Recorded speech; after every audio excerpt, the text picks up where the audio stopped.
అల్లు అర్జున్, సుకుమార్ కాంబోలో తెరకెక్కిన Pushpa 2 cinema ticket ధరల పెంపునకు తెలంగాణ ప్రభుత్వం అనుమతిస్తూ శనివారం రోజు ఉత్తర్వులు జారీ చేసింది. డిసెంబర్ 5న ఈ సినిమా ప్రేక్షకుల ముందుకు వస్తున్న విషయం తెలిసిందే.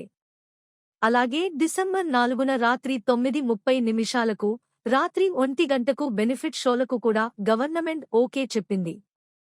రాత్రి 9:30 షోకు టికెట్ ధరను అదనంగా 800 పెంచింది. ఈ షో చూడాలంటే రాష్ట్ర వ్యాప్తంగా సింగిల్ స్క్రీన్, మల్టీప్లెక్స్లో ఎక్కడైనా ప్రస్తుతం ఉన్న ధరకు అదనంగా 800 చెల్లించాల్సి ఉంటుంది.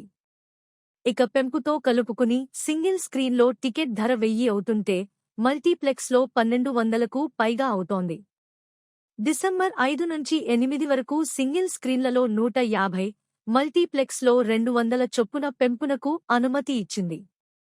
అలాగే డిసెంబర్ 9 నుంచి 16 వరకు సింగిల్ స్క్రీన్లలో 105, మల్టీప్లెక్స్లో 150 చొప్పున పెంపునకు అనుమతిచ్చింది. డిసెంబర్ 17 నుంచి 23 వరకు సింగిల్ స్క్రీన్లలో 20, మల్టీప్లెక్స్లో 50 పెంచుకునేందుకు తెలంగాణ సర్కార్ అనుమతి ఇస్తూ ఉత్తర్వులు జారీ చేసింది.